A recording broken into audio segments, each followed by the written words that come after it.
اچھا وہ لاہور آئے, وہ لاہور میں رہتے ہیں, ان کے کچھ عزیز ہیں ان کے پاس, وہ قیام پذیر تھے, اور وہاں سے انہوں نے لاہور زو دیکھا.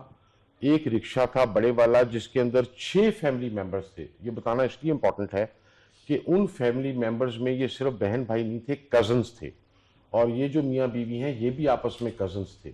تو یہ it is very difficult to presume کہ 6 ڈفرینٹ کزنز مل کے اس قسم کا کوئی چیز پلان کریں گے. مطلب there are many other easier way to get things done. So پہلے I want to lay these rumours to rest. ہوا یہ کہ جس جگہ پر یہ گئے وہاں پہ تعمیراتی کام ہو رہا تھا. جب ہماری انکوائری کمیٹی پہنچی تب تک بھی کسی قسم کی پارٹیشن, سیپریشن, کوئی گرین کپڑا یا کوئی اپنا میٹل کی شیٹ وہاں پہ نہیں تھی جو وہاں پہ لوگوں کو آنے سے روکتی. دوسری بات یہ کہ وہاں پر کھدائی ہوئی تھی, مگر وہاں پہ رکشے بھی کھڑے تھے اس وقت بھی جب ہم گئے ہیں رات کو 1 بجے, اور ویگنیں بھی پارک ہو رہی. اور جب ہم نے اس فیملی کو انٹرویو کیا تو پتہ لگا کہ جب انہوں نے بھی اپنا رکشہ پارک کیا تو ان کو ایک ٹوکن دیا گیا پارکنگ کا. یہ بات بڑی امپورٹنٹ ہے نوٹ کرنے کی. بجائے اس کے کہ وہ ایریا کارڈن آف ہوتا, انہوں نے پارکنگ کا ٹکٹ لیا. یہ پھر داتا صاحب حاضری کے لیے گئے. جب یہ میاں بیوی واپس آئے تو جو ایک مین ہول جس کو جو انڈر انہوں نے کیا یہ تھا کہ چونکہ پارکنگ بنانی ہے اس زمین کو تھوڑا اونچا ہونا تھا, تو مین ہولز کو بھی یہ اونچا کر رہے تھے. اس مین ہول کو زمین سے تقریباً 8 انچ اوپر تک انہوں نے کر دیا تھا اینٹوں سے, مگر مین ہول کھلا تھا. اور یہ واحد مین ہول نہیں تھا, اس کے علاوہ وہاں پہ 3-4 اور تھے جو ہم نے دیکھے جو کھلے ہوئے تھے, اور ہمارے آنے کی وجہ سے انہوں نے بعد میں شیٹس ڈالی ہوئی تھی.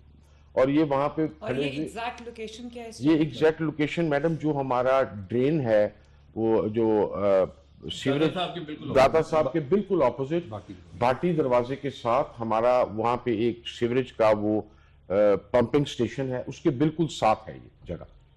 اچھا اس کے اوپر ہوا یہ کہ جب رکشہ اس نے پارک کی جہاں پہ پارک تھا, یہ تو اب چڑھنے لائے تھے, اس رکشے کے اوپر یہ جو بیٹی ہے یہ سعدیہ 24 سال کی, اس کے ہاتھ میں اس کی 10 مہینے کی بچی تھی, وہ چڑھنے کی کوشش کر رہی تھی. اس کا کزن آگے تھا.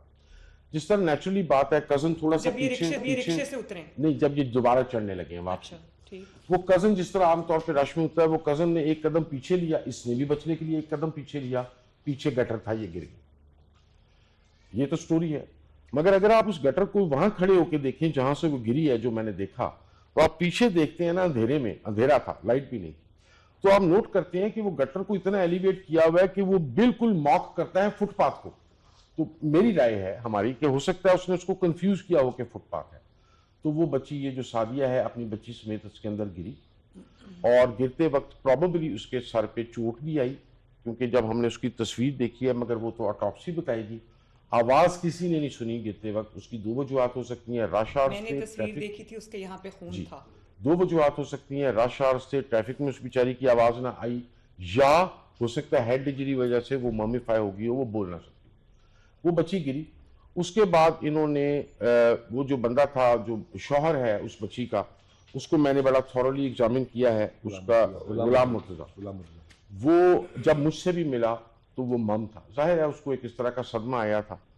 اس نے کہا کہ جی میں نے شور کیا کہ کوئی بندہ 1122 کو کال کرے, کسی نے کال نہیں کیا, اس نے خود کال ملائی پھر جو مجھے بتایا گیا. اس کی کال کا جو ٹائمز ہیں وہ additional secretary I G special branch call میں نے سنی تھی, ریکارڈنگ علی نے بھیجی تھی, اس میں تو وہ یہ نہیں کہہ رہا کہ میں ہسبینڈ ہوں, اس نے کہا ایک عورت گر گئی ہے. ہاں اس نے مجھے کہا کہ میں نے بھی کال کی, میں نے سنا ہے لیکن وہ ہسبینڈ کی کال نہیں تھی, اس نے کہا ایک عورت گر گئی ہے. اچھا اس جو کال ہے اس سے ان کا جو پہلی گاڑی آئی اس کا ٹائم 7 منٹ کا ہے, وہ ایمبولینس. ہم نے جب ان کو ٹٹولا تو پتہ لگا 1122 کے پاس 3 طرح کی گاڑیاں ہیں. ایک ایمبولینس ہے جو ان کا ڈیفالٹ ریسپانس ہے جو ہر جگہ لانچ کر دیتے ہیں. ایک واٹر ایویکویشن وین ہے جو جہاں جانی ہوتی ہے, اور ایک فائر انجن ہے. ان کی جو وین تھی, جو ایمبولینس کی وین تھی, وہ قریب کھڑی تھی, وہ فوراً 7 منٹ کا تقریباً وقفہ 4 وہ پہنچ گئی. جو دوسری منٹ تھی اس کو ٹائم لگا, اس کے ایگزیکٹ ٹائمز ایڈیشنل آئی جی کے پاس ہیں, اس کو تقریباً 11-12 منٹ. اچھا جب وہ کو 11 منٹ جو واٹر ایویکویشن ہے جس نے نکالنا تھا, اچھا وہ بندے گئے, पहले उन्होंने बगैर ड्रेस के, वो जो प्रोटोकॉल्स होते हैं, एक बंदा सीढ़ी लगा के अंदर गया और उसको जाहिर है नजर नहीं आना था। मैं इस स्टोरी के एंड पे थोड़ी सी डिस्क्रिप्शन इस सीवरेज की भी दूंगा। वो फिर ऊपर वापस आया, उसने फिर अपना प्रोटेक्टिव गियर बांधा और फिर वो अंदर गया। उसको फिर भी नहीं पता लगा कि वो अंदर है, यानी उसको नजर नहीं आया। इस दौरान 1122 के किसी बंदे ने, not pointed out by anyone, मैंने कन्फ्रंट करवाया मगर उन्होंने रिकॉग्नाइज नहीं किया, सिर्फ इतनी बात की कि क्या वाकई गिरी थी ये बात उसने की। और उसके बाद जो शौहर है उसका बयान है कि एक बंदे ने मुझसे ये भी पूछा कि तुम मजाक कर रहे हो या गिरी भी है या नहीं है। यहां से इसके अलावा हमें कोई शहादत नहीं मिली कि किसने कोई इल्जाम लगाया हो। मेरा ये ख्याल है कि चूंकि मीडिया उस वक्त तक था और लोग थे, यहीं से वो बात जो थी वो र्यूमर बन के निकली।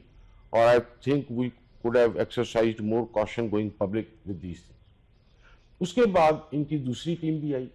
ये जो इस जगह पर ये बच्ची गिरी है, उससे लेके जहां पे आउटफॉल रोड के पंपिंग स्टेशन से उनकी लाश बरामद हुई है, ये तकरीबन से 2 से 2.5 किलोमीटर का फासला है। यानी आप इधर से ये सीवरेज चलता है और ये सीवरेज दाता दरबार पीछे मुनी रोड की तरफ से होता हुआ वो डिस्पोजल स्टेशन पे रफू स्ट्रीट से आगे जाता है। तो वहां पर ये लाशें बरामद हुई हैं क्योंकि पहली जाली वहां थी। औरत की लाश जो है वो कल बरामद हो गई थी। जो बच्ची है उसकी लाश हमारे आने से अभी कोई 1.5-2 घंटा पहले बरामद हुई है। अच्छा, ये जो सीवरेज है मैडम, ये जो सीवरेज है ये पाकिस्तान बनने से पहले का है।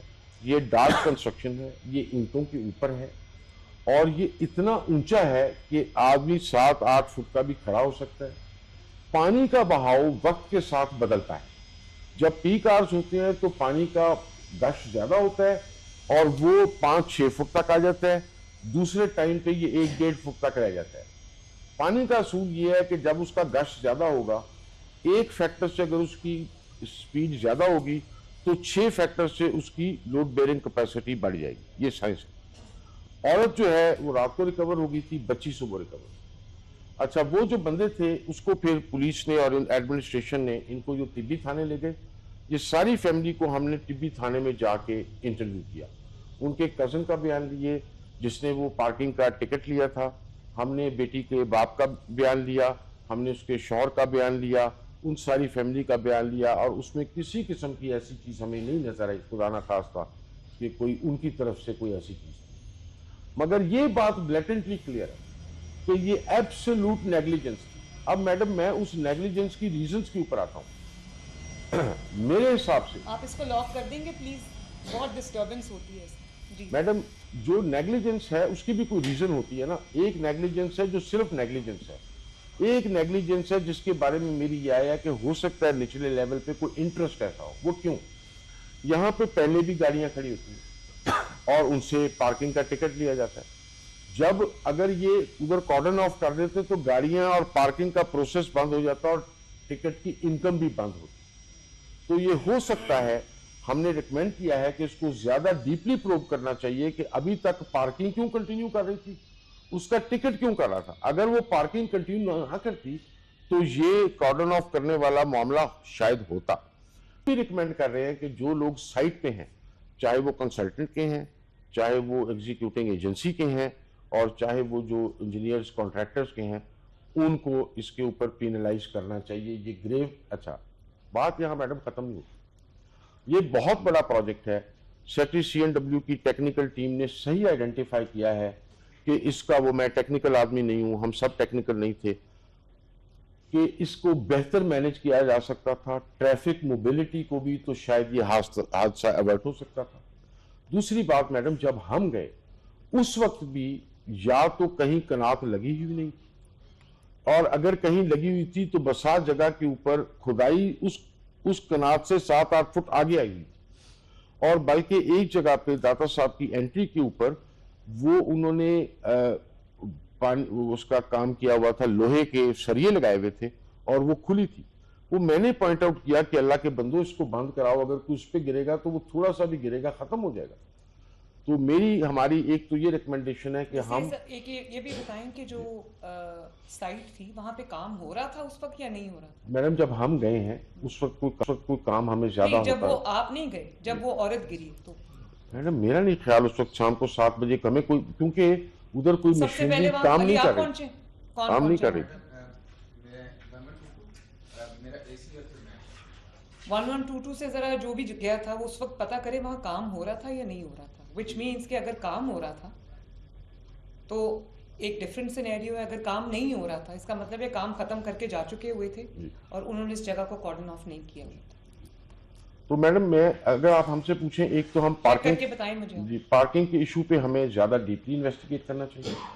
हमें इस प्रोटोकॉल को, एसओपी को फैलाना चाहिए और इंश्योर करना चाहिए तमाम एजेंसीज को कि जहां इस तरह की कंस्ट्रक्शन हो रही है, मैं रिकमेंड करूंगा कि सिर्फ ये हरी चादर वाली बात नहीं है जो ये लगाते हैं, जिस तरह वो मेटेलिक शीट्स लगती हैं, परफोरेटेड शीट्स जिनको कहते हैं, वो लगनी चाहिए। और सबसे बड़ी बात ये, अगर वहाँ रोशनी होती तो शायद ये बच्ची ना गिरती। वहाँ पे कोई इल्यूमिनेशन नहीं थी किसी किस्म की।